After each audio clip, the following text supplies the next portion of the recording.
Viewers কেমন আছেন? আজকে আলোচনা করব জবস ইন নাইজেরিয়া এই অ্যাপটি নিয়ে। তো এই অ্যাপের মাধ্যমে আপনারা নাইজেরিয়াতে বিভিন্ন চাকরির বিজ্ঞপ্তিগুলো দেখে নিতে পারবেন এবং সেখানে আবেদন করতে পারবেন।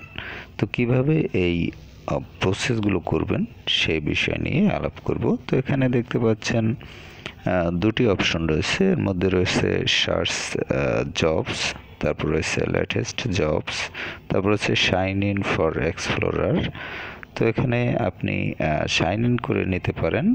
সাইন ইন করে নিতে পারলে আপনি সরাসরি এই অ্যাপের মাধ্যমে অ্যাপ্লাই করতে পারবেন।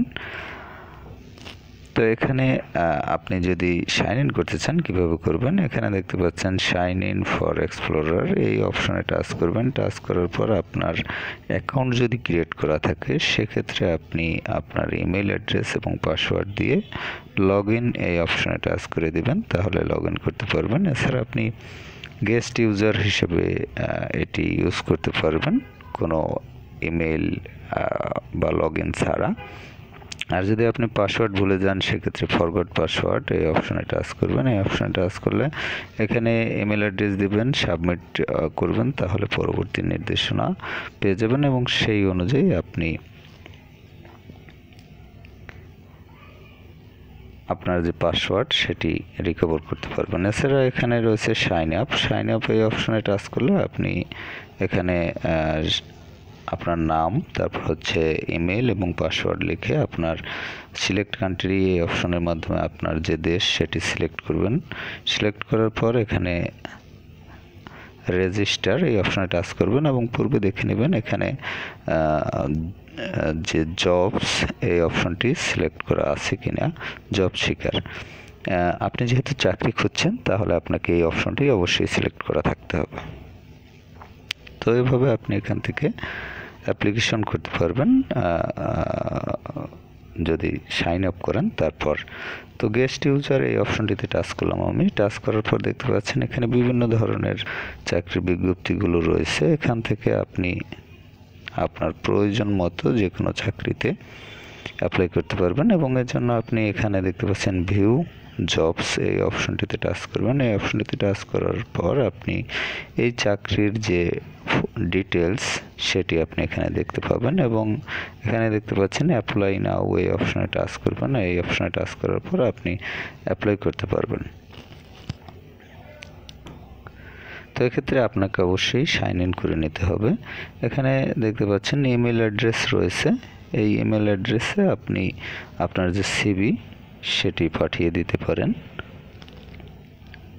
এছাড়াও আপনি সেভ দি জবস এই অপশনে টাচ করে আপনি এই বিজ্ঞাপনটি সেভ করে রাখতে পারেন। তো আপনি যখন এই ওয়েবসাইট নয় অ্যাপের মধ্যে যখন সাইন ইন অপশনে টাচ করবেন তখন এরকম ইন্টারফেস পাবেন এবং মানে সাইন ইন করার পর যখন আপনি অ্যাপ্লাই করতে যাবেন, অ্যাপ্লাই করার সময় আপনি এরকম ইন্টারফেস পাবেন। এখানে আপনার নাম দিবেন, নাম দেওয়ার পর আপনার পাসওয়ার্ড দিতে হবে, ইমেল অ্যাড্রেস দিতে হবে, ফোন নাম্বার, তারপর কান্ট্রি সিলেক্ট করবেন। কান্ট্রি সিলেক্ট করার পর মেল ফিমেল এটি সিলেক্ট করবেন। তারপর হচ্ছে এখানে দেখতে পাচ্ছেন আপনার যে প্রোফাইল পিকচার সেটি দিবেন, তারপর রিজিউম অ্যাটাচ করবেন। অ্যাটাচ করার পর আপনি যদি এখানে সেভ অপশনে টাচ করে সেভ করে দিবেন। সেভ করে দিলে পরবর্তীতে আর এগুলো আপনাকে অ্যাটাচ করতে হবে না। পরবর্তী চাকরিতে অ্যাপ্লাই করার জন্য আপনি শুধুমাত্র অ্যাপ্লাই অপশনে টাচ করবেন এবং পরবর্তীতে মেল সেন্ড করে দিলেই এটি সেন্ড হয়ে যাবে। তো এখন এগুলো সেভ করার পর আপনার সেভ করার সাথে সাথে এই মেলটি চলে যাবে।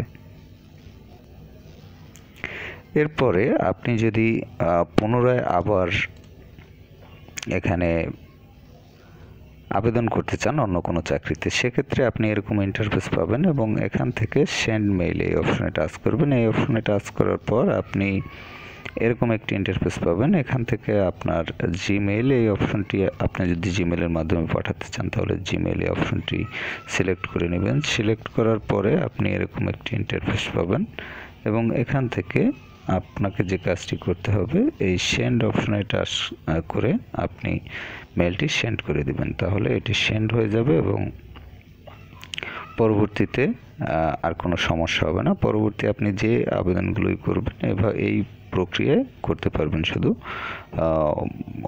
মেইল পাঠাতে পারবেন এবং সেন্ড করতে পারবেন। তারপর যদি কোনো রেসপন্স আসে ওখান থেকে, আপনার জন্য কোনো ফিরতি মেইল আসে, তাহলে আপনি তাদের যে নির্দেশনা রয়েছে সেই অনুযায়ী কাজ করবেন। তাহলে এখান থেকে